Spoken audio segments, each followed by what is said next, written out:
On Saturday morning to have a little conversation with us. We appreciate it.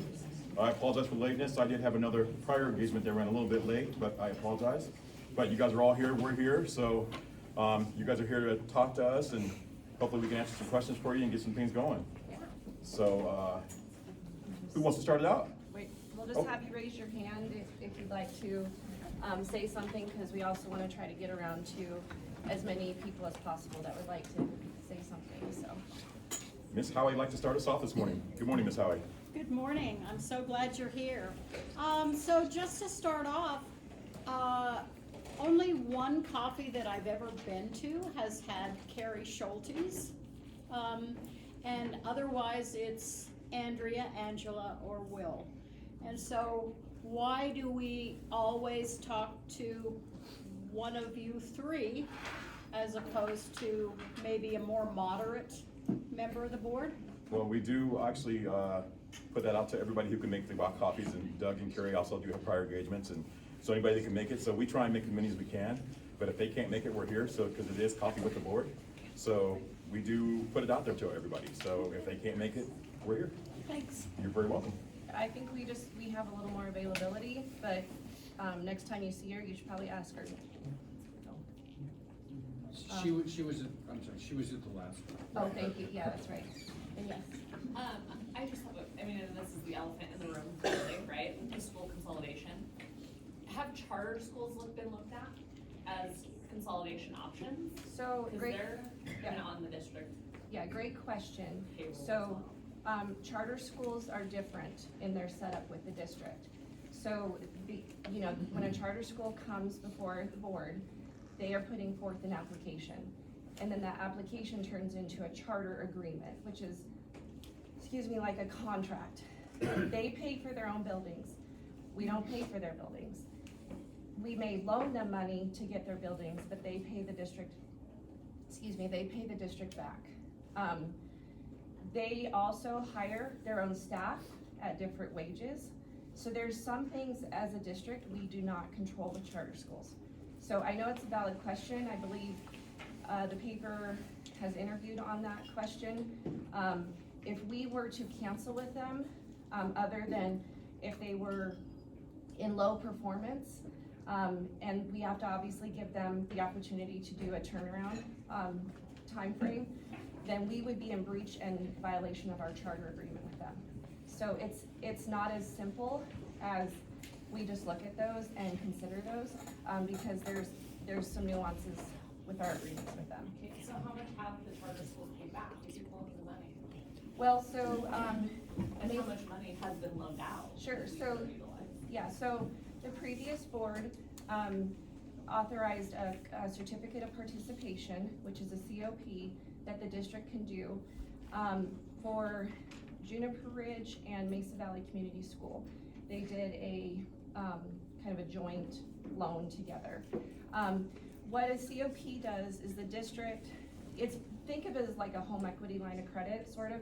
You put up other assets as collateral, and then you can borrow that money so that we can go do capital projects with that money. And so Juniper Ridge borrowed $7 million, and Mesa Valley borrowed $1 million. COP funds are, and then they make the payment back, which I believe is over $300-some thousand a year that Juniper Ridge pays for their building. And I don't know exactly what the number is for Mesa Valley. So those funds are one-time funds. We can't, those are not year-over-year funds, which is what the district has to try to find with the school consolidation process. We've got to find $4 million like ongoing, as long as we don't dig ourselves into more of a hole. So yeah, so those funds get paid back. The district also uses COP funds for ourselves. Not that charters aren't part of the district, and only the charters that are part of the district can utilize those funds. So charters outside the district don't have that same ability. Independence Academy, when they did their building, they actually did go out for a bond on their own, and then they utilized those funds. So is Grand River Virtual a charter technically, or is it it's It's not a charter. Okay. So it's just, I think, a special school like New Emerson or DIA or, So if we're having enrollment issues, why are we offering an online option? Like if we're struggling to keep kids in buildings, our jobs are on the line because we're giving an option for kids to go online. Like, why is that? it's an option that some families have asked to have, and so there's, I mean, we can certainly take that back to administration and ask if they've looked at those. You know, again, if there's, not that there's not a demand for families that appreciate the schools that they go to, but some kids just learn better with that online option. And so, you know, from our standpoint, we wanna make sure that we're giving the kids the education in which they can interact with the best. So, I get it, but that would be a hard option to take away from some of those kids that like that option. Yeah, at the back. Morning, everybody. Mary Rosakowski. Thank you for being here. My question is, from my perspective, it seems like declining enrollment, you've been hearing about it for a long time. There was an issue, and there was only one option that was considered. Did the board actually look at other courses of action rather than closing and consolidating schools? Finding other money in the budget somewhere, and I understand the must funds, you have to fund pay, and that's the bulk of it, I get that. But is there any other wiggle room in the budget that you could say, well, we're gonna do this a different way, and we're gonna fund the schools and not close them and not consolidate? I'm just wondering, is there any other courses of action looked at? Thank you. Yes, I feel like I need to stand up because I can't see at the back. So yes, we looked at all the options. I mean, we've asked administration to consolidate on some of the mid and high level positions that are gonna be coming up and being open. So we've asked for them to do their best to try to consolidate some of those so that we don't have to hire for 2 positions.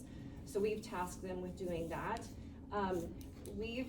It's hard to squeeze $4 million out of somewhere. I mean, that's gonna be year over year over year. You know, I appreciate a lot of the suggestions that we've received from the community of like, well, you know, can we sell off some buildings and do some stuff like that? While those are really great ideas, those are only one-time funds. When you sell a piece of property, you get those proceeds, and then we can put those in a pot. And the way the district's developed and established, those funds from real estate have to go back into a capital improvement project so that we can then continue to work on other buildings that we have. Because if we don't keep some funds aside for capital improvements, I mean, we don't go out for a bond every year, and bond monies are the only monies that we can utilize to actually build or work on schools. So yes, we have, between finance and everything, we have looked at wherever we can squeeze those monies. The biggest issue is that 5-year funding average that we get from the state. We are on the last 2 high years of that funding average, which has been really good. What we have to anticipate is that that funding average is gonna start to decrease, and we're kind of looking at a moderate cliff of when that money will end. And at the same time that money ends, from the highest average we've been getting from the state, all of our ESSER dollars are gone as well.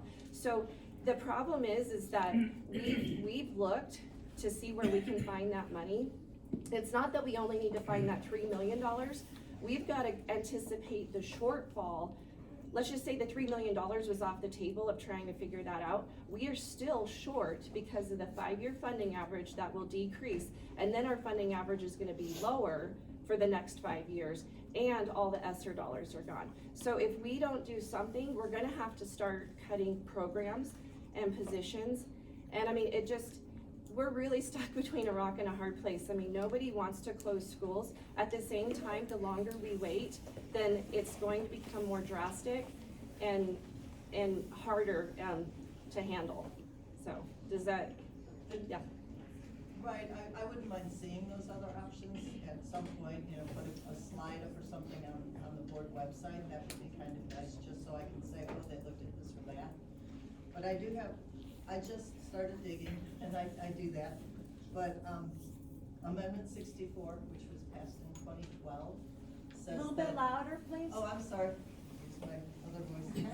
In 2012, Colorado passed Amendment 64, which says that an annual $40 million from the recreational marijuana is to go into building funds for the Board of Education.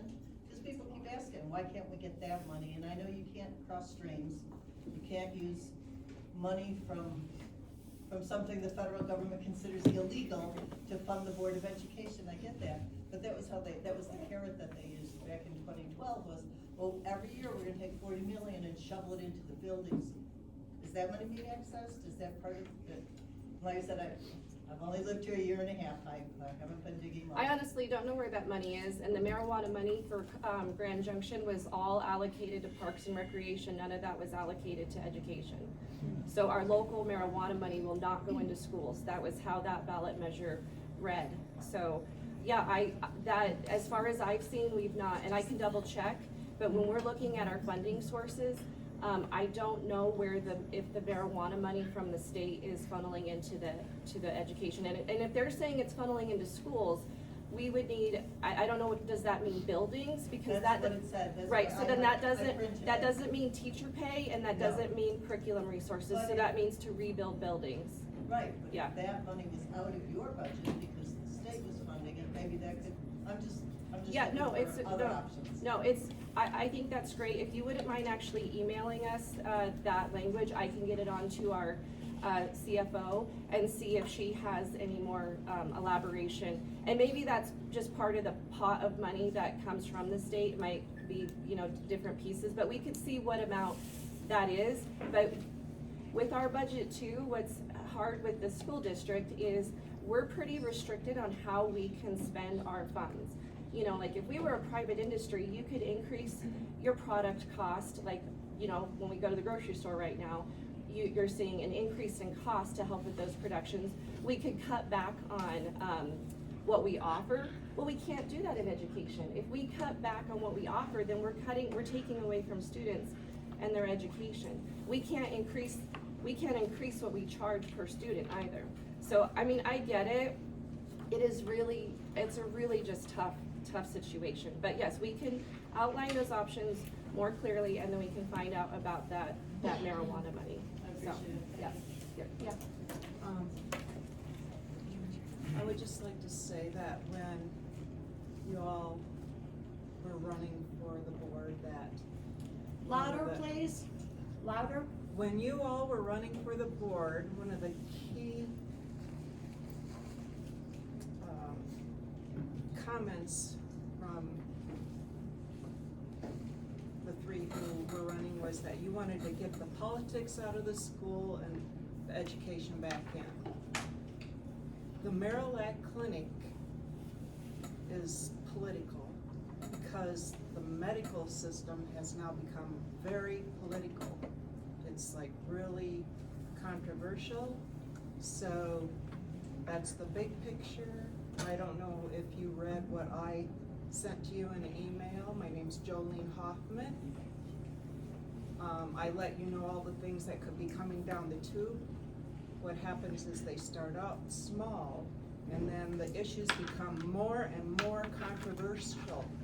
So it seems simple to begin with, but the way that the laws are in Colorado will enable the clinic to make it very, very political. So I just don't think that right now is a good time to even consider that. Yeah. We'll go here, and then there. Okay, and so pretty much on the same line, is when we voted for the money for this particular school being built, it was allocated. We, the people, voted on just the building. We did not ask for Marillac to come in at all. It's not even in the, it's kind of like what we're living in right now. We, the people, make a decision, but somebody else changes it. And that's not right. Marillac can stand on its own. It doesn't need to be in the school, and I don't want to pay for that. And I don't want Marillac to come in free of rent for something that they can handle on their own. There is, it's a service out there. It's not like the kids still can't go to one. It means it's not gonna be in that school. And, I don't wanna pay for it. It's not part of the education. It's separate. And we, the people, voted for the building, not for Marillac. Right here? Yeah, I just, when I went to the board meeting, I just walked away. A little bit louder, please. When I went to the board meeting recently, I just walked away with more questions than I had answers, just in terms of, so how much will we save by shutting a school down? And I know the finance officer said, oh, well, we don't have those numbers yet.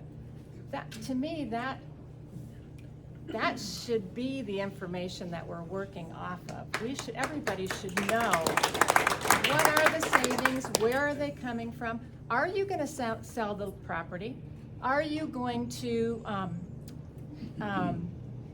use it for district offices or CMU, or, because I think what we're all feeling is that this property is so valuable in this community right now, that it looks like, oh, we'll go with Orchard Avenue because they're pretty centralized and we can sell that for a good amount of money. But then when it goes to opening schools at some point, we can't get bonds for those. You know that. It takes forever to get a bond for a school. So I'm concerned about these precious schools that are, you know, high achieving schools being the kind of like the sacrificial lamb for this problem. Did you watch Monday's special meeting? Is that what you're saying? You have more questions than? Both of it, both meetings. Okay, Yeah. so But Melanie. I want specific stuff. How much is it gonna cost in heating? How much is it gonna cost in insurance? I mean, if I were doing this for my own family, I would have all that information. But we just keep hearing, oh, we don't have that yet, we don't have that yet, we don't have that yet. I wanna know. Well, I think, no, and I And agree. we only have 8 positions that you need to cut from elementary at this point. So why are we being so drastically, you know, you putting elementary into this, and it's still in it. I don't hear anybody saying we're not gonna do elementary for the next 5 years, or, so, do you see what I'm saying? Yeah, so, yeah, great question. So we can't we don't know what the heating cost would be, because right now we know what it is running the school at full capacity. So then, again, if the school were to close, then we would still have some amounts. She doesn't know exactly what those amounts would be, because we would still have grounds, we'd still be paying water, we'd still be paying some heat. With what she can say, and what she did state on the slide, was what we would save with the FTE. And that does actually save the $3.5 million, and it assures that the majority of our staff is able to be moved to other positions in the district. And so we can't get the solid number of what it would cost. Some options that I know the district has looked at with Orchard Avenue is we have universal preschool coming up.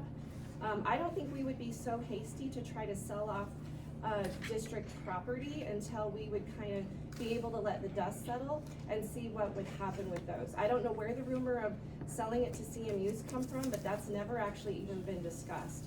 So, you know, we would have to see whether that building, I mean, you know, the kitchen or other things could be utilized for other things. Same that we would do with East and with Lincoln Orchard Mesa.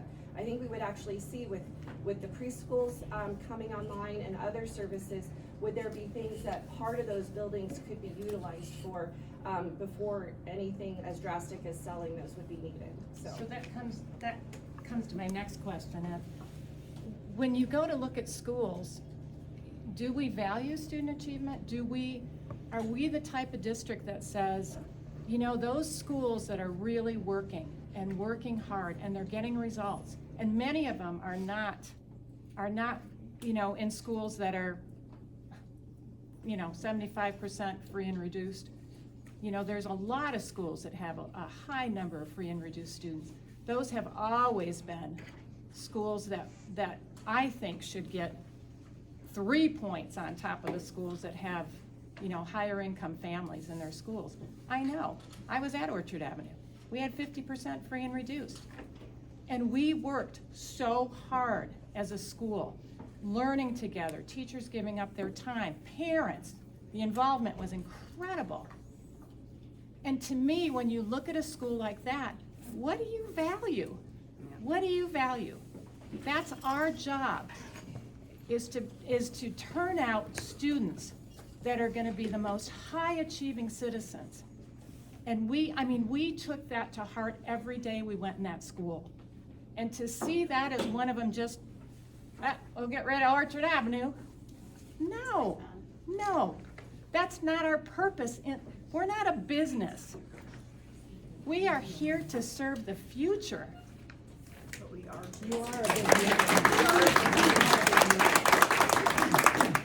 I think over there, yeah. Hi, I'm Teresa Sheffield. I just retired this year. Ooh. Welcome to the last companies I've worked with over the last 30 years. So I guess my position comes back to teachers. When we're talking about displacing teachers versus a RIF, I know that's all union language for anybody that's a non-educator, but I think it's really important that we address this major concern for all these folks that are in the bucket. And I think that's across the entire district as we relook at how we're gonna identify, the possible closures. And so this is something that's never been done in our district. We've been building schools, not producing schools. So I personally don't feel like our language in the union agreement can really even address this. So one of my big concerns is right now when we look at a decrease, this is all folks from my former school right here at Fruita Meadow, so we'll use them. So you're put in a priority hiring pool, but you're not guaranteed a position. So let's say you're the principal and I'm a 25-year teacher, and I apply to your school, but I've been in the district long enough, like I think I know almost every teacher here. She might not know me, but she teaches my granddaughter, So, you know what I mean? So they know you, and if you're not a Kool-Aid drinker, and you don't align those values exactly to that building administrator, you're not gonna get that position. That teacher's been there in the district serving heart and soul for 15, 20, 25, even if it's 30 years, and because you don't fit the mold, you're not gonna have a job. And so I think for me, I know that's not gonna affect me directly because I just retired, but it impacts my kids. I've got 9 grandkids going through this district. I've got friends, I've got family, and you know what? Those teachers, they're the heart and soul of our community. They really So I think it's really important that somehow we go back to the table on how we place our teachers with buildings, because as it was brought up from Orchard Ave, that, and even everybody here, you see, they're a community. They are a community within themselves. So they work together. They know, they do secret Santas. They do all these things. They know what each other likes, how to support each other. And I think to destroy that is taking years to rebuild. So I would just hope that when we relook at how to place teachers back in other communities, that there's a solid plan, not just, and Nikki Jost isn't my favorite person. When she says priority hiring pool, you might as well throw a rock in a bucket, because that gives you nothing to get a job. So they have to hire you, or they have to interview you, but you're not gonna get a job. And so when you're looking at families, I've talked to several of the teachers here that have 20, 25 years in, you're messing with their entire life. So I think we really need to revisit how, when we are gonna displace teachers, we don't have it in the union agreement because it's never happened before. But I just really hope with all my heart that we relook at how we're gonna place these families of educators in their new homes.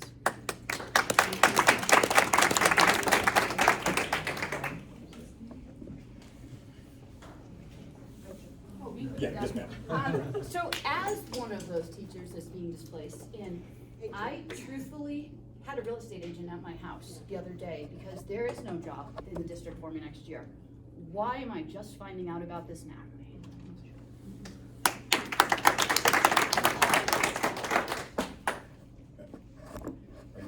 I think when I did the tour, I think I talked to you in the band room, right? Yeah. Yeah, so I think a lot of it was the conversations that have been had. We just found out about it in January?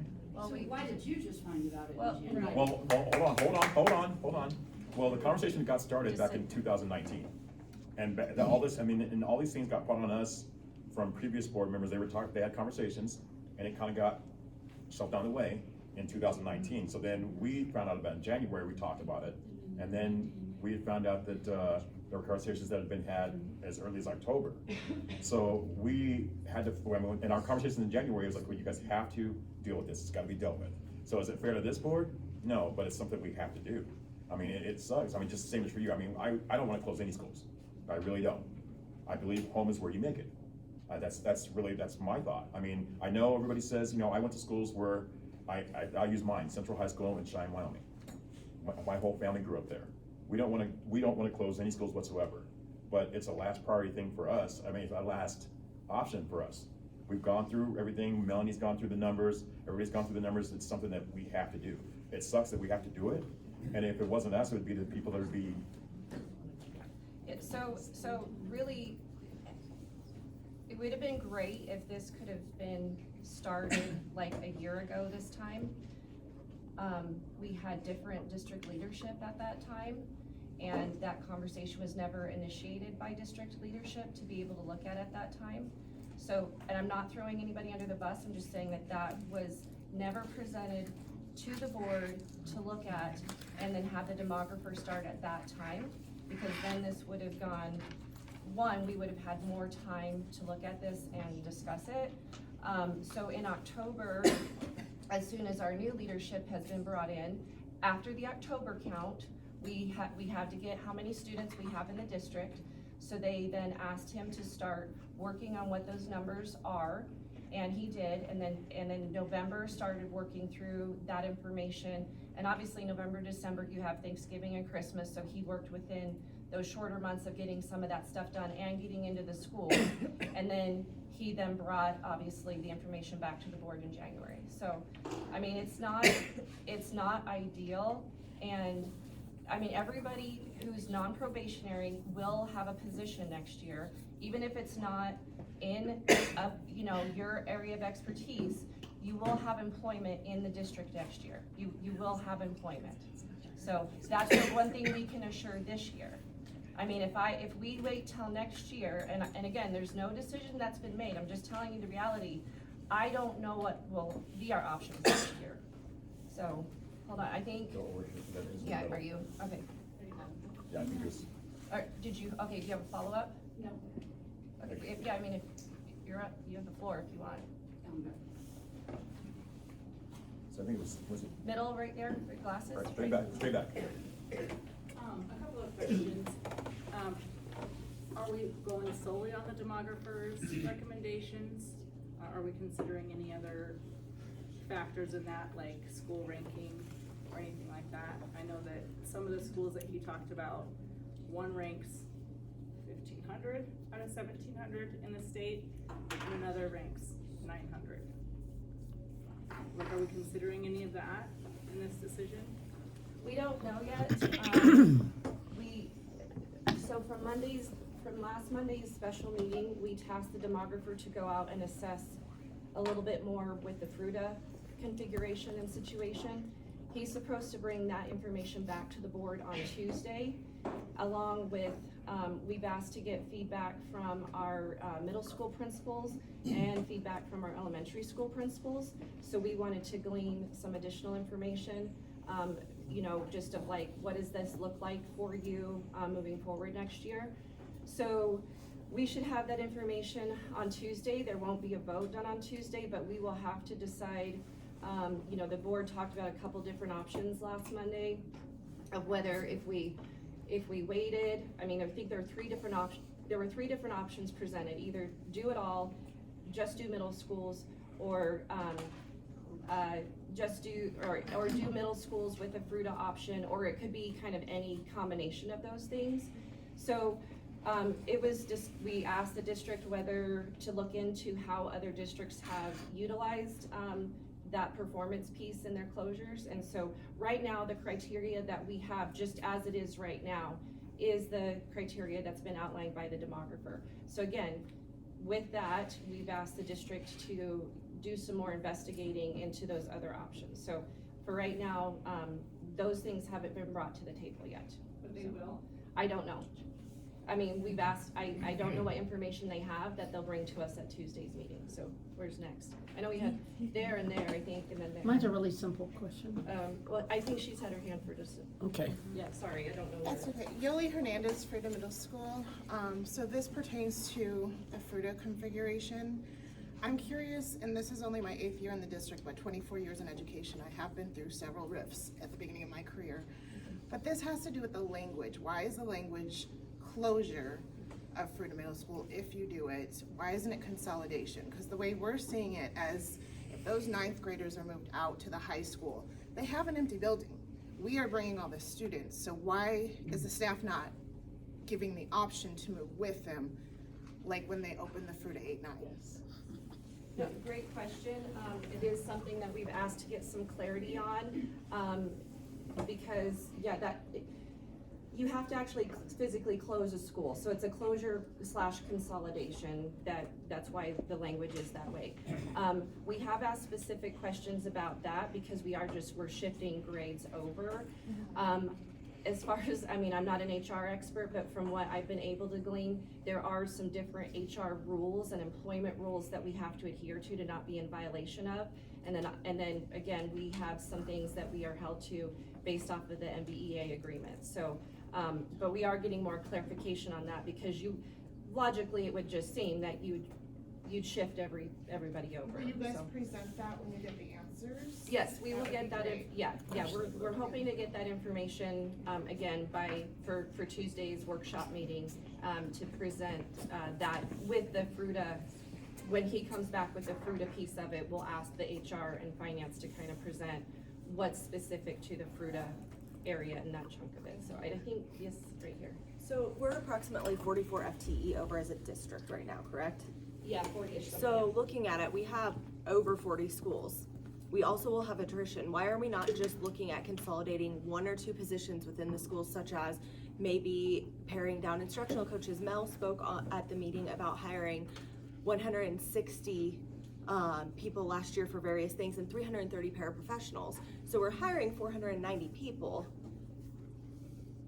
but we're only 44 over. So why not put a hiring freeze and consolidate a position that can be consolidated, if possible, in one school, 1 position per school?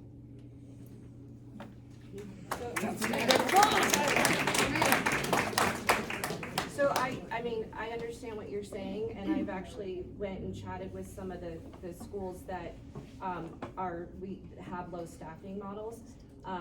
They don't know where they can cut one more person, And so. the reason, well, and the other thing too with it is we don't just have to cut these people, but we can also cut some and shift some. So if schools are close to capacity, take some of those schools and feed another kindergarten teacher into it from a place that has 3 around 5th grade and they only have 16 students in each of their classes.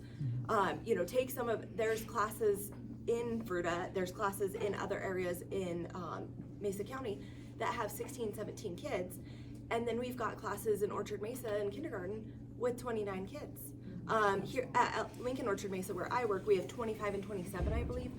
But we have large class sizes, and then we're looking at kicking some of our kids to Mesa View, who also has large class sizes. So take some of the places that have 15 and 16 in a class and move them to our higher schools that we don't know where we're gonna cut, and make a 3 or even 4th round, depending on how it sits, of that grade and consolidate in other places.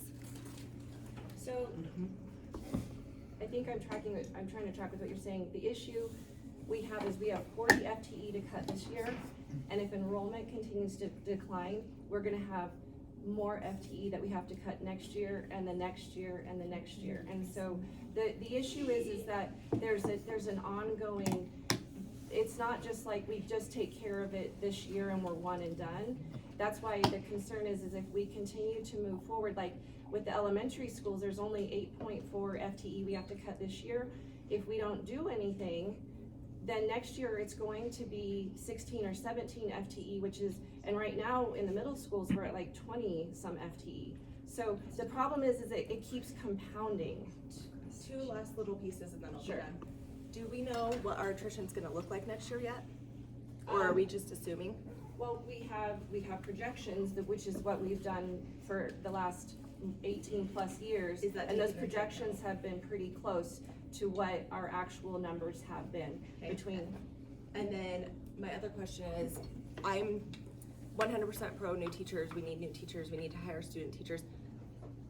But how many new teachers did we hire on last year that if we just don't hire next year, we won't have to worry as much about the 44? Because if we hired 490 last year between paras and other, 490 versus 44 is a huge difference. So if we just didn't bring on those new this year and we shifted, say a school is like, well, we really don't need 3 round of this grade this year, and that teacher can then shift somewhere that does need it. But instead of bringing on all of these new teachers for a year or two, bring them back in a year or two, but in the meantime, we need subs. Well, right, and that's one thing we have to decide. I mean, there'd be priority for those who need to move in the district first before any new people would be brought in for that hiring. So, I mean, I get what you're saying. It's just, it's just a complex issue that we're having to look at moving, year to year. I mean, I wish it was we could just figure out the 40 FTE right now and it would be done, but that's really not the case. It's a matter of knowing that based off the children that are alive today who will feed into our schools, we are already short over 1,300 students that will be trickling into the schools. So even if we're not saying that other people, people will not be having kids and they're moving away, out of the state, which all that stuff will still happen, that those are the numbers. Like, if we wanna just talk about what we actually know right now, we have an issue for 5 years. So doing 40 FTE right now will not solve the 5-year issue. So I understand what you're saying. I wish it was as easy as doing that. But it's a longer term problem than that, so. I think Brandon was Oh, sorry, thank you, I can't.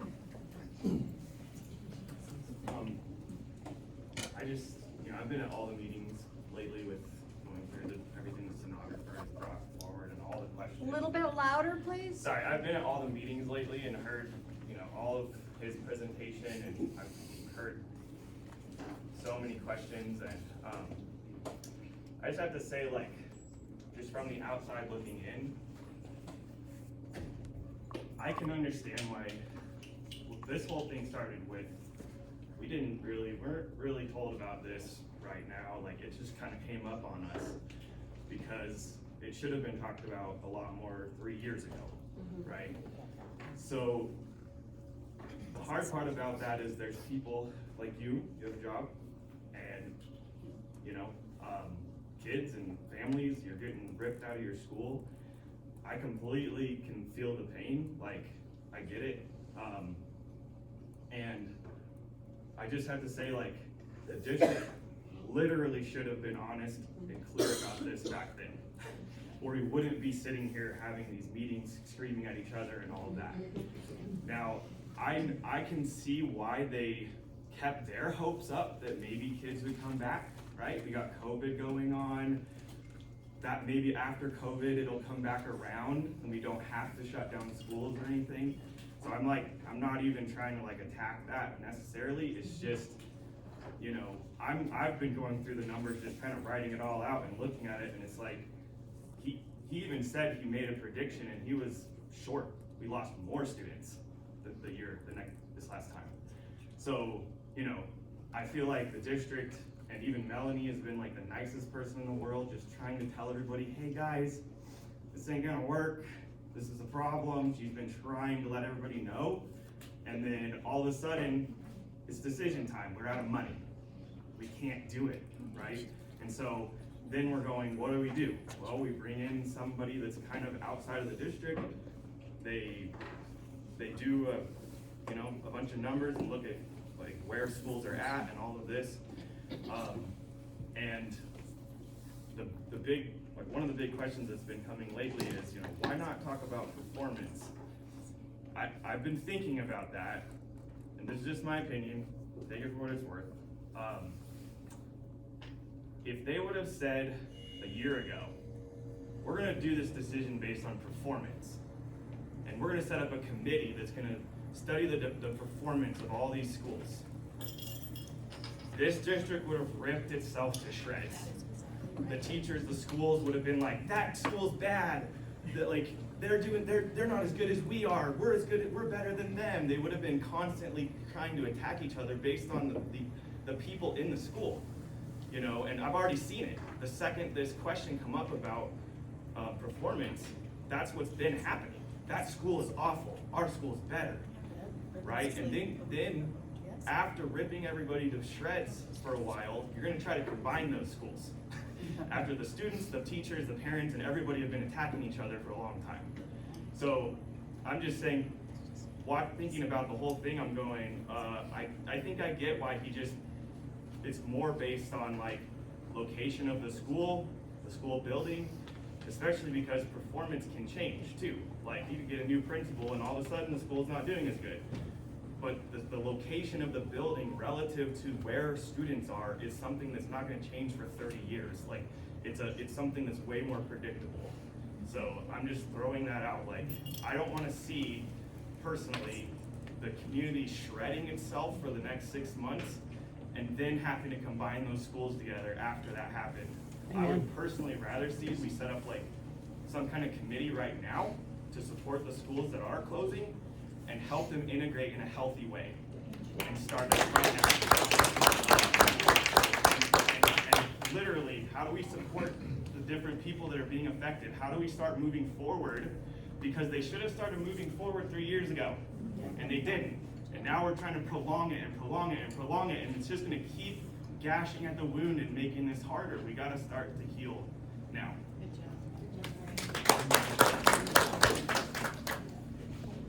Okay, so if my school, East Middle School, were to be shut down and Challenge were to move to another school, how would my ALP needs, how would they be met? Since I'm advanced and stuff, how would you guys be able to support me and give me the education I need?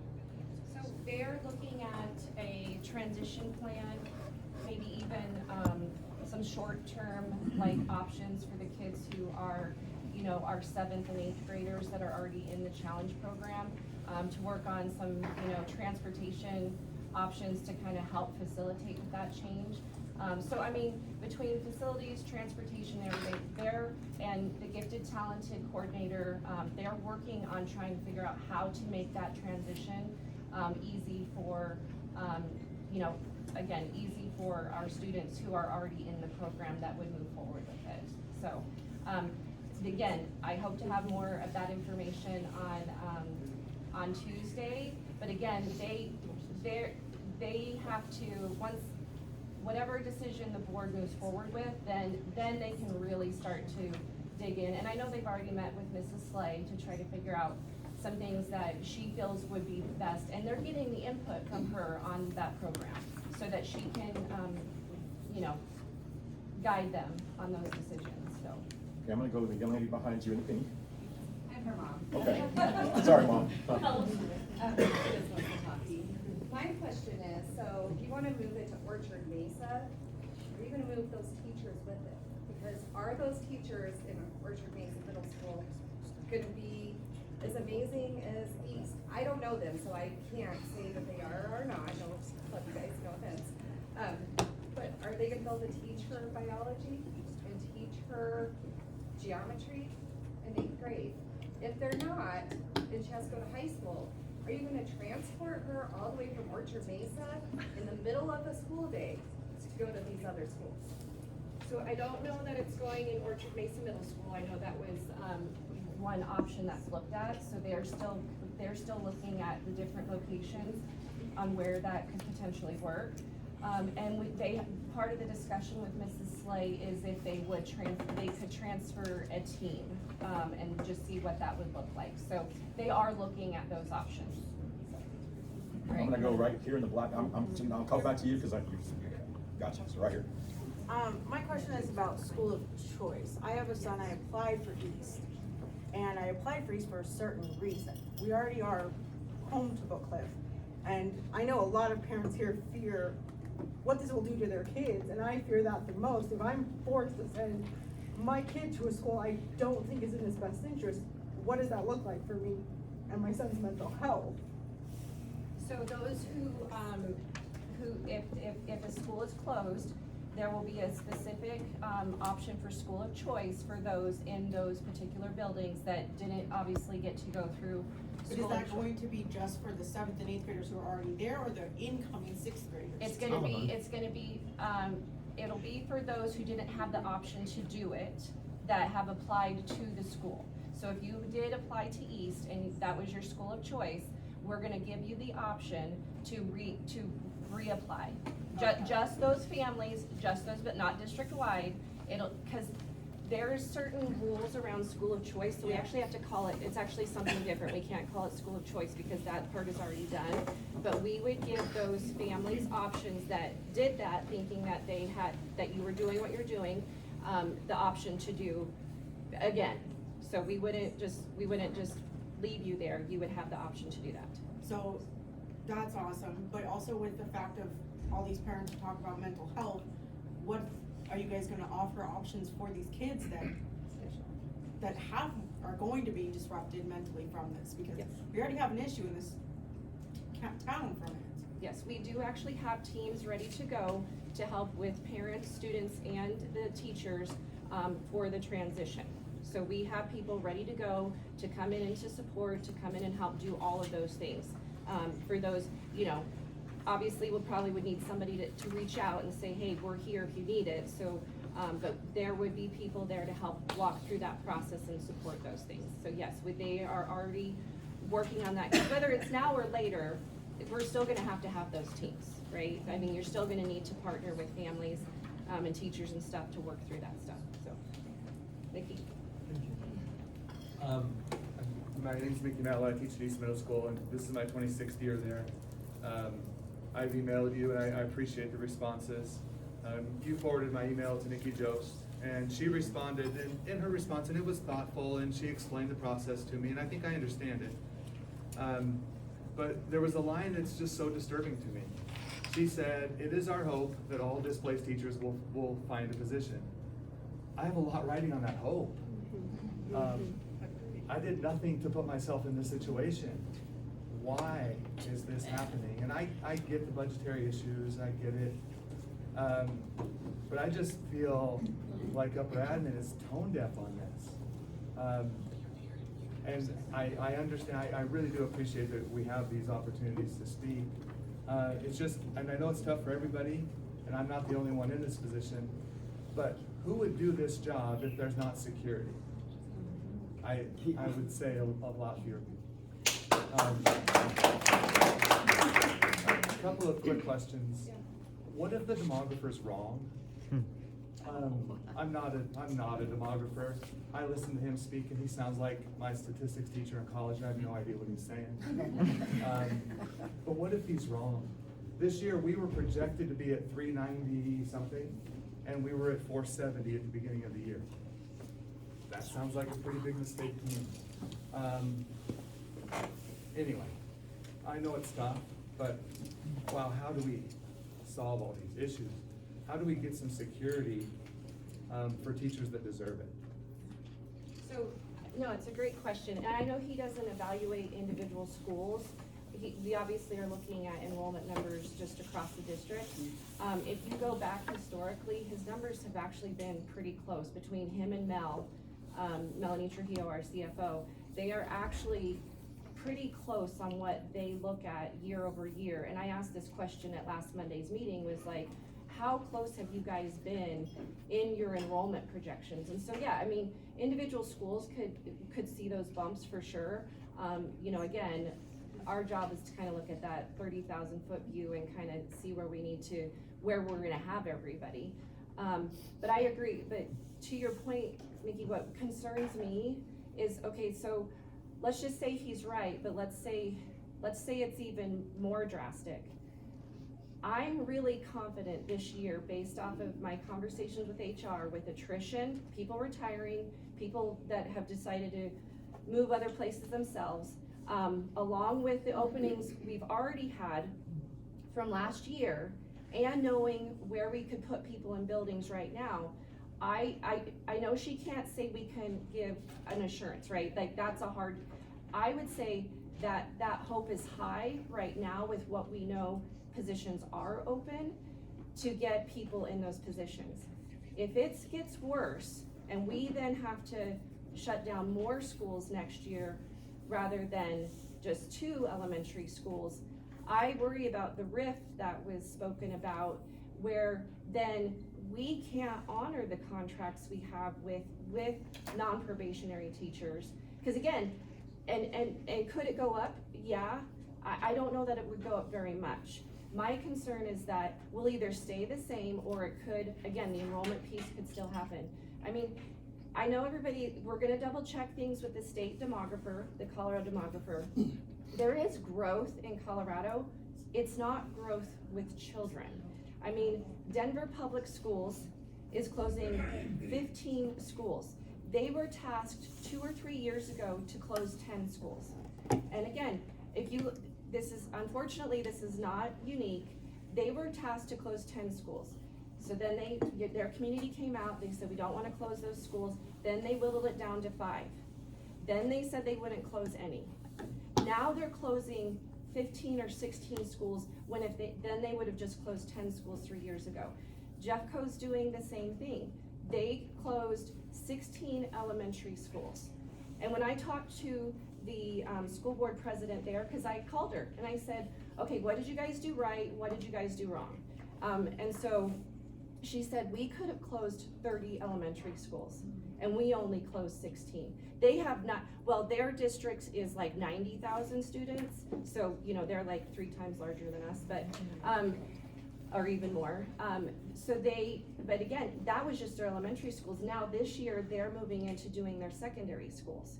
And so when I was making the comment about the one school that had 100 people in it and the principal's doing multiple jobs, that was an actual reality that she said again, the community advocated for a certain school to stay open. They tried to do it. They only had 100 kids in that school.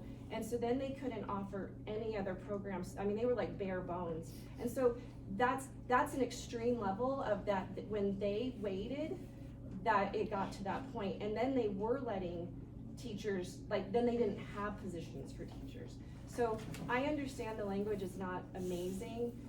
Is there things like, you know, I got feedback yesterday from an elementary principal who said, man, the delivery of the information was just not great, you know, could the district have alerted everybody that Friday differently or better? I mean, could it have been a different time? Yeah, in hindsight, a lot of things are 20/20. The reality is that I don't know that there would have been a perfect day or time or anything for that to have happened. But what I can tell you is, knowing what we know right now, I would feel confident that we could get everybody in a position that has positions right now. I worry that later we will be gambling with people's livelihoods and then say, I don't have a job for you. That's what worries me. And again, those are unknowns. And I agree, like you said, what if those numbers are different? They could be, but when you look at historically how his predictions have been, along with Melanie's backing up, and she's been in there a long time, they've not been far off.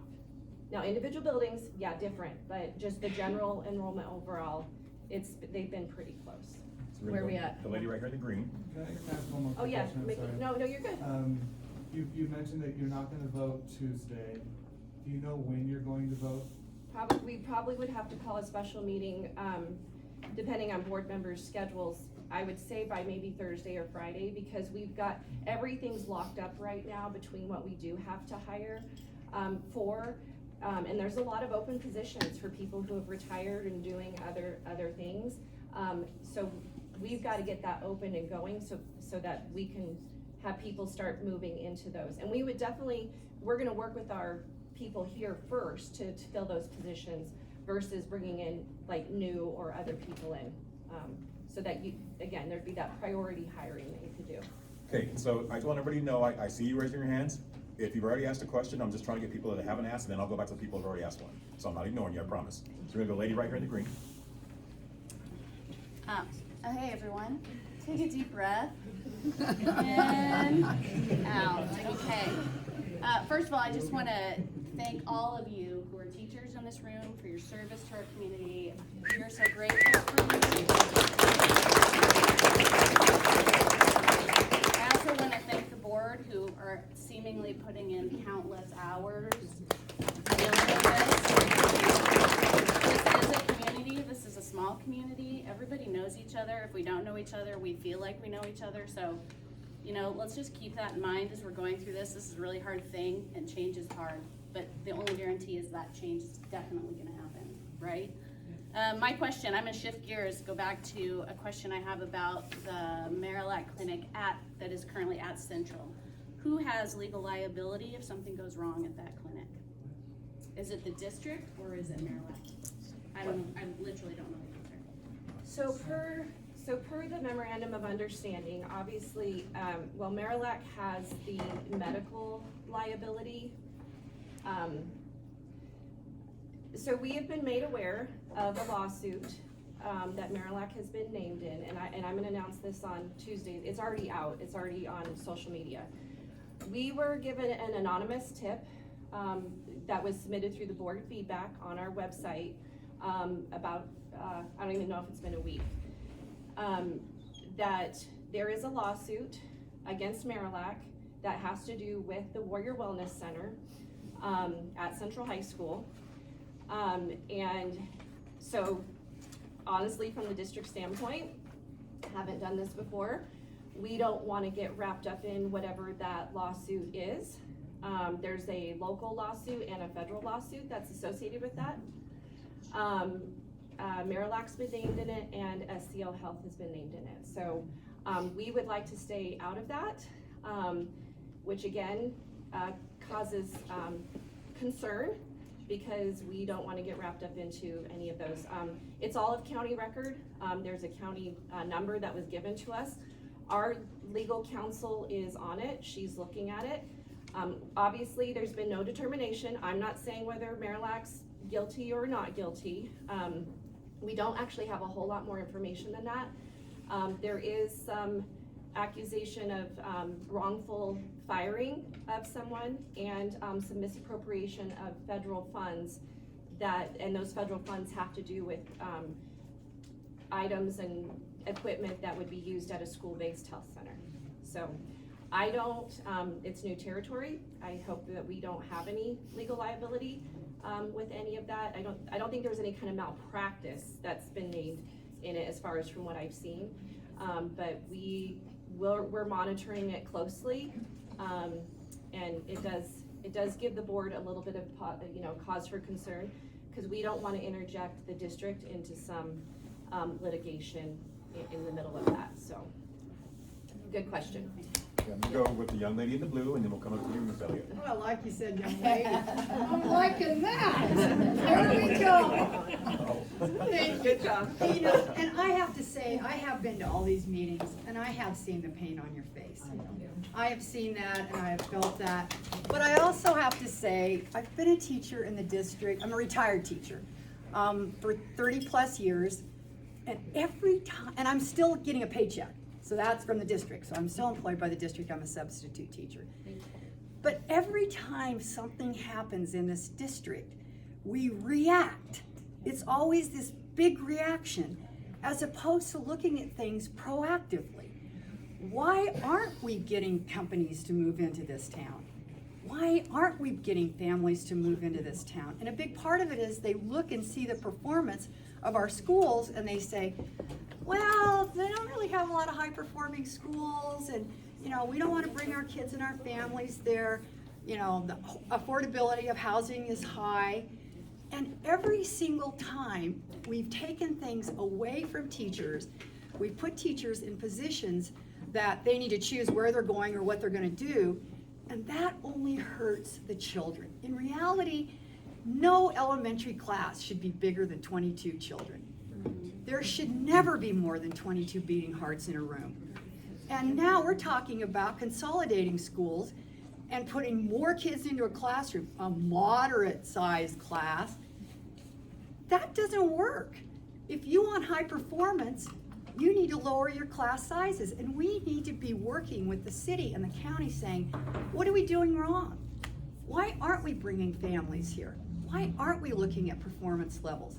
This is huge. I am from Orchard Avenue. I'm so proud to be from Orchard Avenue, I can't even begin to tell you. But every time we had an issue, we worked it out. We worked hard. We worked twice as hard to figure things out.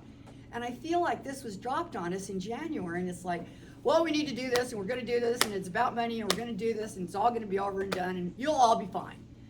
That's not true. The people that are gonna get hurt the most are these children. You know, and that just bothers me. And it's like, you know, are we gonna have a committee other than the demographer? I mean, he's looking at numbers. I'm like him. Numbers, I look at them and I go, yeah, there's a lot of numbers on a piece of paper, you know? But are we gonna put together a committee to see what schools should be closed, what schools shouldn't be closed? You know, I mean, that's what you guys said at the last meeting. I sat through all those meetings.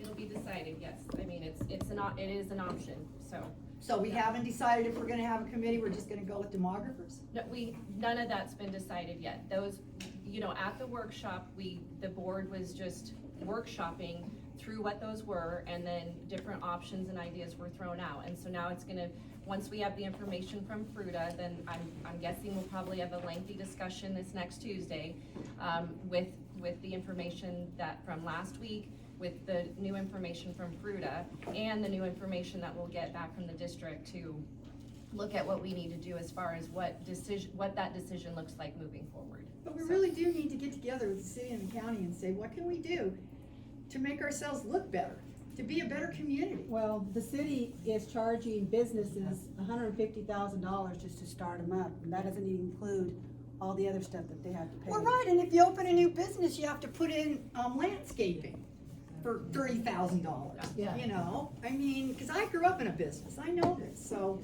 you know, I mean, that's my heart. Yeah, thank you. We appreciate you. Ms. Elliott? I want to piggyback on your proactive being about it. All right. I was going to school board meetings before our new members came up. I was attending meetings, and I haven't missed but 2 of them since they began. They have been the biggest crowd I ever saw is when they showed up at CMU when they first started in over masking and vaccination. That was a big crowd. If we could even see a crowd like this come to every meeting, this wouldn't be a surprise to you. I've seen Mr. Bingham 3 times already. Same report. Demographics are going down, going down. This shouldn't be a surprise to anyone here if you'd have been attending, and you don't even have to do it in person. It's on Facebook. You can get it online. There's no excuse for being surprised right now about it.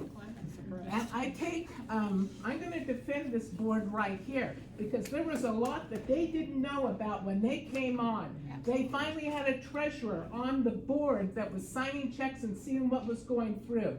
I've done core reports on the Grand Junction High School, what they wanted in there. I learned that the new board, and I don't know where the money came from, I've got the numbers, I'm gonna give you packets. For that new high school being built, there was a contract already signed back in August of 2019, before the first bond was ever asked for and failed. By the time that was over with, by the time our new treasurer came on, the school had already spent, the district, over $877,000 on that high school before the groundwork got started. That was something we didn't know about. money already spent by the board that was in place before these ever came on. And I think because of the proactiveness of being involved with this school, it'll come in. But there was another thing, just like was mentioned, we had no idea Marillac Clinic was gonna be coming in there. The last core question I asked was the record, the architect of record on the blueprints being used for the foundation work right now. And the date of that is March 21st to 22. But this is described as bid package number 2. Before bid package number 2, there has to be a bid package number 1. And that started before the bond in 2019 was even asked for. We've been deceived, this board was deceived. I think their proactiveness in getting in with a high school is a testament to their dedication to make sure they're doing right by the parents and the taxpayers here. That's all.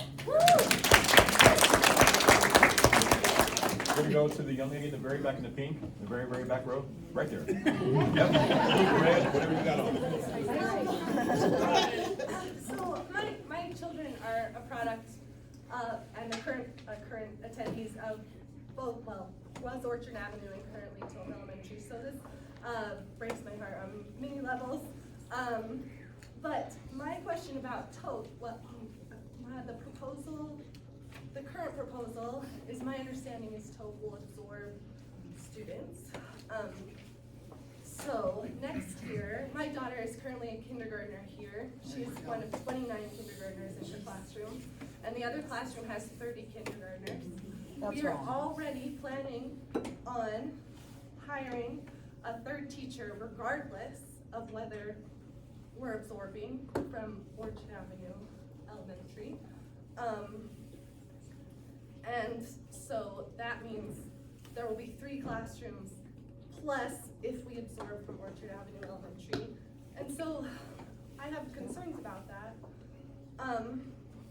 But I also have concerns about logistics.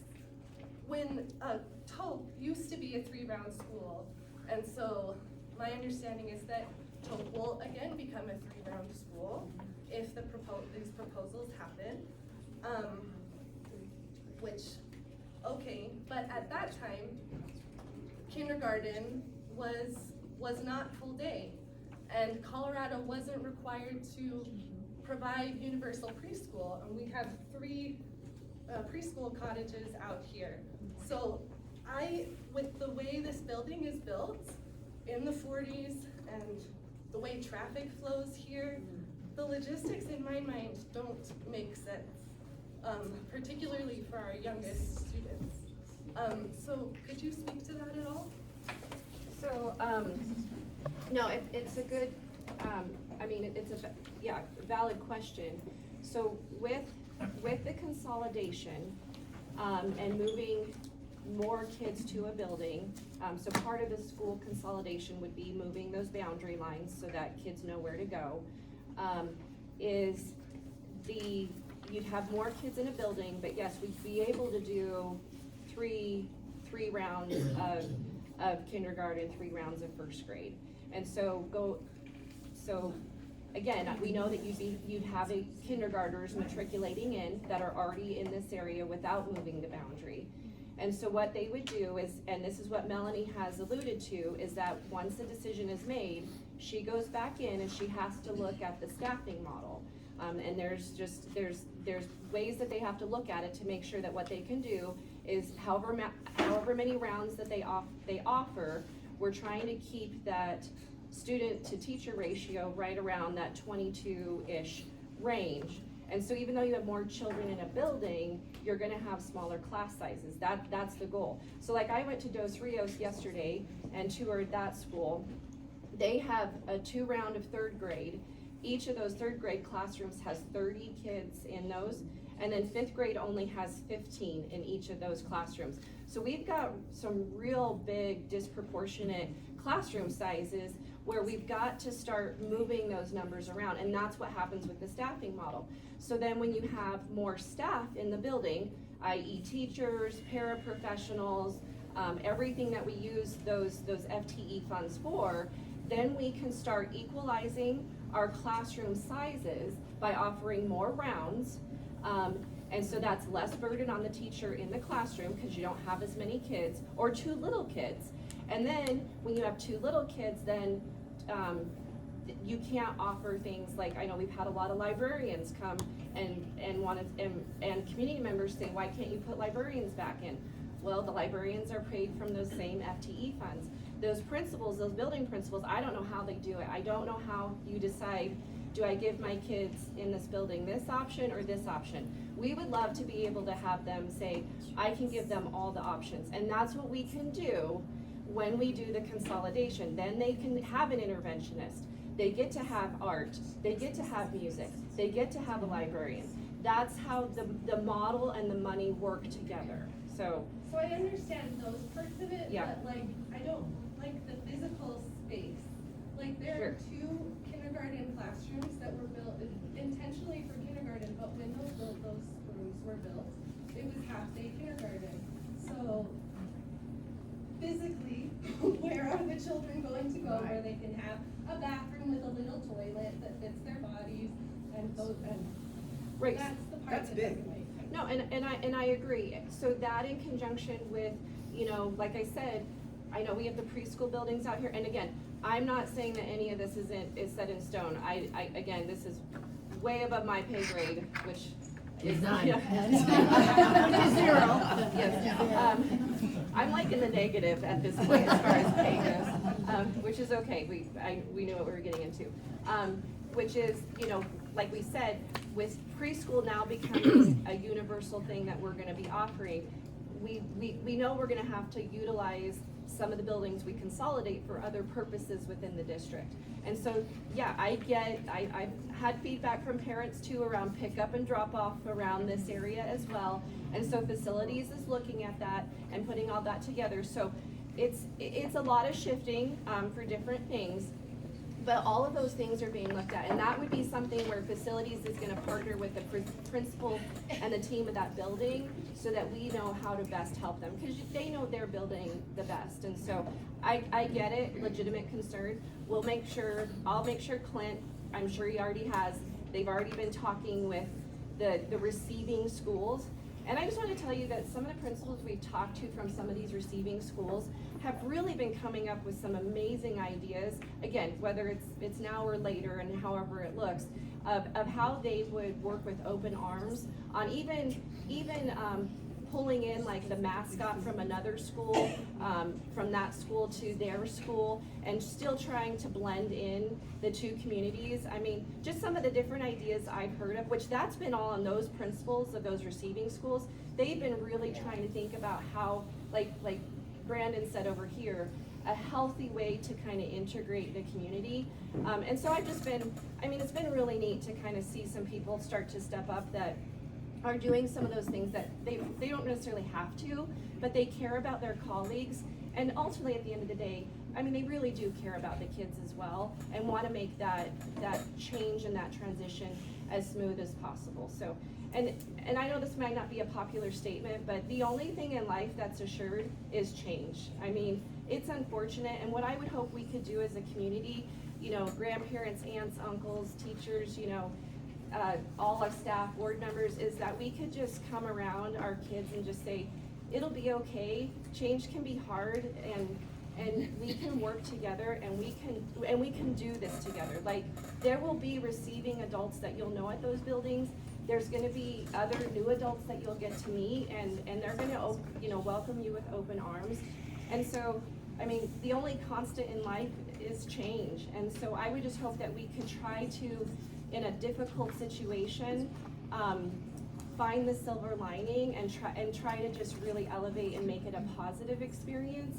And then again, we have teams that would come together to really support those that are going to have a little bit of a harder transition, but that we would bring in those support systems and basically that safety net to help make those transitions smooth. So we're gonna go. Yeah. Can I get here in pink? I mean in purple. Purple. Hi. My name is B. Sullivan, and I really want to echo so many of the other things that people have said. And I guess just to start, I am grateful to both of you for coming. You could have walked away from this, had someone else come. And Andrea, I mean, knowing that this is such a huge thing that's going on right now in our community, I respect you so much for being the face of coming and giving us answers. And being in a civil place where people aren't, we're not yelling, we're not, you know, it's genuine questions that are coming up. It's very nice, it really is. I had taught, you know, in Denver area when we first moved to Colorado, and I guess the thing that is on my heart the most is that the consolidation, the budget, all of that is so important. I beg of you, please consider the teachers in the buildings that are being affected. Over there, if it happened there and they closed schools, there's more opportunities. I mean, you can go work for this school district or this school district, this school district, but we don't have that. It's us. And, you know, when we think about Mesa and the great job they're doing of training teachers, think about also, are they gonna stay in our community when something like this is happening? And I do think we need to work with our city more in opening up opportunities to bring people to us with children. That's huge. But I do beg of you, please think of the teachers. A process, like I'll piggyback on Teresa, a process was made years ago where the guidelines, the rules behind everything were created at a time when this wasn't something that was even thought of that could happen. So I would hope that we could look outside of the box, being able to say to an entire building, Fruita Middle School, the only image in my mind that has been there is like a bomb took off. And everybody is just scattered to the wind. And in our building, we have a wife and a husband who work there. It's impacting both of them their entire life. And I've had the blessing of getting to work at Fruita Middle for 18 of my 33 years. And for us to then revisit a resume and then have to kind of shine ourselves up and go to another school and hope that they would take us. My degree is kindergarten through 12th grade. I've only worked with middle school students for the last 18 years, you know, and when I look at a smaller person, I'm like, that's way cool, you know, but it's not my expertise anymore. My training has not been for that person. And as easy as it sounds that we can shift to other positions, you need to be highly qualified in 7th grade and beyond for your subject area. There are so many other things that go into it than just filling out a new resume and there'll be openings. It's terrifying. It is. So I beg of you and the board, please, to consider and know that us who have been in the buildings for a long time, I mean, our life has been put into that building. We love our kids, we love each other. This is Fruita Middle School, okay? This is us and a retired teacher here as well, coming back, and Teresa to say, hey, please, I know you will, and I appreciate it very much, but my hope is that all of us can be taken care of in a way that heals us, heals our community, to also set us forward as a model for other districts who may be facing this type of a situation. There's a lot that can be imploded with perhaps the way it's been presented, and if it happens like that, I think that a lot of people will look at our area and be like, oh no, I don't want to be here. And that is also for future teachers and resources coming here. So anything else, my friends, that I missed while I'm up? Tell me now. Yeah, can we just, is it okay if we I'm sorry. I'm Michelle from Fruita Middle School, and I'm just wanting to say, first of all, thank you, as others have, that you have taken the time. I know you're trying to do what's best for our community in the way that is easiest for our community. And that's really a difficult and thankless position, and so thank you. But then, I'd just like to kind of clarify what I'm hearing as timeline. So what I think I'm hearing is that Tuesday, you're gonna be getting back information from school buildings, principals, demographer, getting lots more information on Tuesday. And then you'll be taking all of that into consideration and trying to make a decision toward the end of the week. Is that correct? Yeah, cause I wish we had time. I mean, just to even state that, like, taking that information and then in 2 days, we need to turn around and make a rather large decision one way or the other, because there's gonna be consequences either way, right? There's consequences whether it moves forward in full consolidation right now, or there's consequences on whether we wait. I wish I knew how either of those completely played out. We have to make a decision though, because everything is stuck right now in limbo about where those positions, the hiring positions will be, and we can't wait any longer. I really hope people don't have to sell their houses and move. I mean, that really concerns me. And so we do have to turn around and make a decision rather soon. It needs to probably be within the week of the meeting, this next meeting. If the board needs to get some additional information, we'll do that. And again, the staff has been working way over hours, trying to get us that information. And all the questions, even during the week, we've been continuing to still shoot off questions. I mean, yesterday I was on the phone with facilities and Melanie again and HR, and just trying to ask a bunch more follow-up questions to get, our questions answered.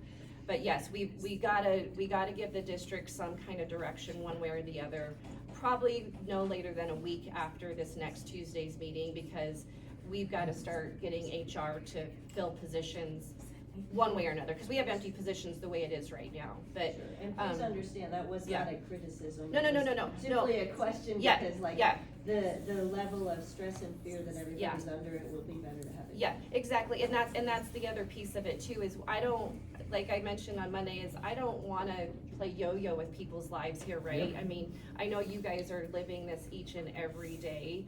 I mean, we're probably all thinking about it equally as much right now, of just, and I do worry, for our teachers, and yeah, I've had principals tell us that, like, they've got to, they have a couple in their building, or they at least know that one person's a teacher in this building and then they've got one in another. So, I mean, those are the things that do keep us up at night, and I wish I had a crystal ball to know what all that looks like. So, that's why all of this, and I've read every single email. I was on 100% response rate until about a week or two ago, but I do want to let everybody know that I read every single email that comes in, so I can get every piece of information and feedback from every person who does email us. And so it's really valuable, plus, the board copies like this. So we don't want to wait too long, because we know people there is a sense of calm in the known, right, and knowing what that'll be. So I appreciate that feedback. So I think Kim too at some point has asked a question. Right, so we'll go right here? Yeah. Yeah. Me? Who? Nope. No. Somebody else. Yeah, we'll go back to you, Ms. Howard. I am a retired teacher from Fruita Middle, but I see this from so many different angles. As a kid in high school in a little farm town, our school closed to consolidate. So from the kid point, I get it. You're going to somebody else's school.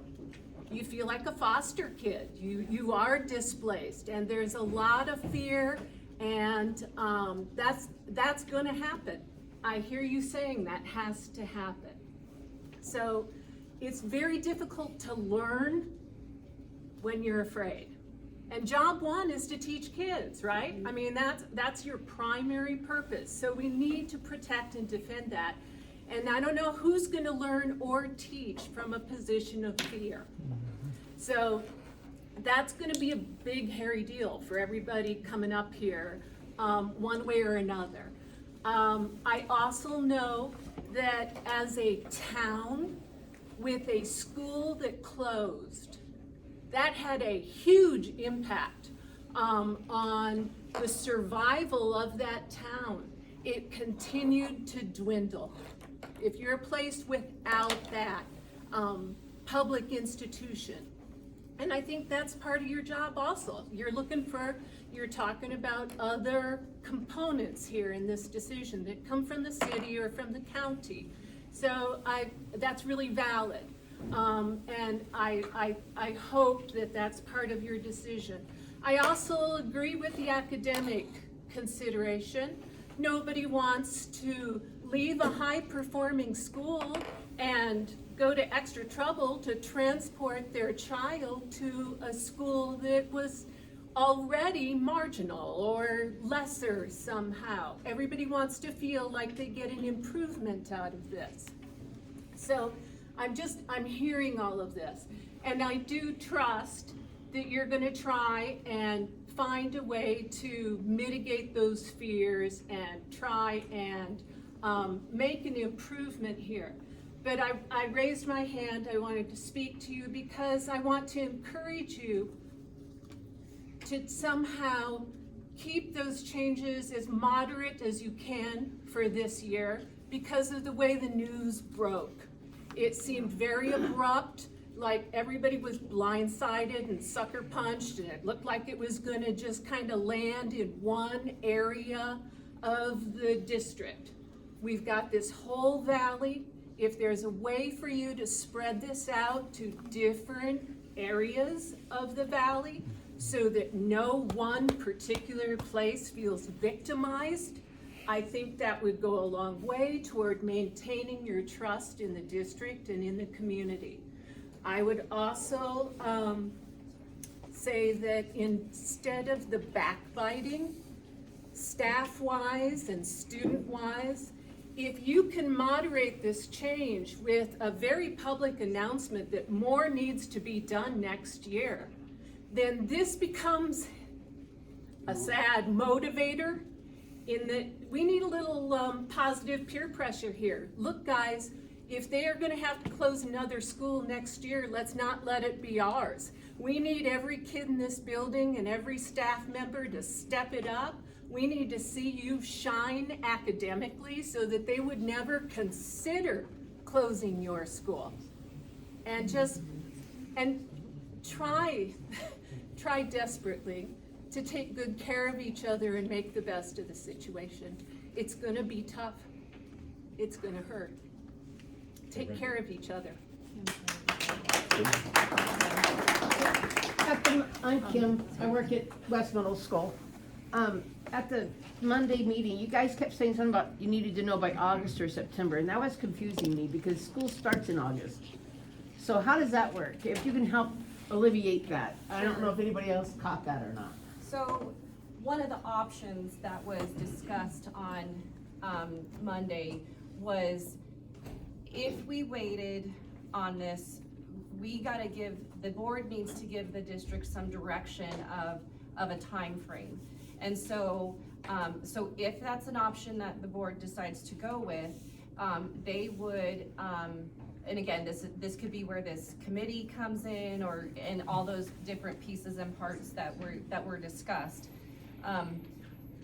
To then the district would then make a recommendation to the board by August or September about what would happen in the 24 school year. 24, 25. Yeah, right, so it would postpone anything happening this fall. Again, this is just an option. But then we'd have to give our district some direction so that come August or September, the recommendation's given to the board, and the board would make a vote on it no later than probably October, just because we'd have two new school board members that would, they'd be sworn in at the end of November, and that wouldn't really be fair for them to get right in and have to make that big of a decision because they haven't lived through that process.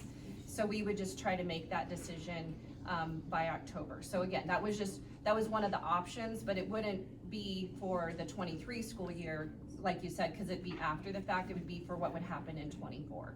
So if you guys chose to do that, does that mean nothing, we're just still in not limbo, I'm gonna say changing mode to know whether or not they'd be Potentially. closed and it would be done in 24, 25? Right, and that was one of the concerns I had that I expressed was if it goes back to this and we start, and there's a sense of this start over, now there's everybody sitting on pins and needles for an another year. entire year. And I worry about that. I mean, talk about really feeling stuck between a rock and a hard place. I mean, then I worry that the entire morale of the whole district of just this like unknown will take a toll. And again, just in the reality of it, that it could take a toll for the next year, and I don't know what that toll would be. Would people then be like, I'm out of here, right? Because I agree. Denver has the luxury of saying, I can just drive over to a different district and get a job there. Here, you guys are driving to maybe Delta, or, I mean, you know, those are our only options. So we really do want to take care of our own here, and make sure that we're good there. So yeah, that is one of the options. And again, like I said, there's pros and cons to both. All right, And so what the choices is if this needs to be done within the next month or so of making that decision, kind of, sort of ripping the Band-Aid off. And I hate that terminology, I'm so sorry. But. Well, but, I mean, in some senses, we've already started it, right? Right, Don't you right. hate that when your mom gets halfway through and then she doesn't get the rest off and then you have to endure the pain again? I mean, that's just, I remember that as a little kid, you just don't quite get the whole Band-Aid off. And I worry about that, right? Because there's already been some communities that have been upset. And again, all these concerns and questions are valid. Then do we go back and there's, like I said, well, then there's a hope that their school won't close, and then we just come back and say, well, no, it is your school again. Like, I just worry about all those things, and I like I said, I just wish I had a crystal ball to say, I know exactly what will happen if we do this here right now.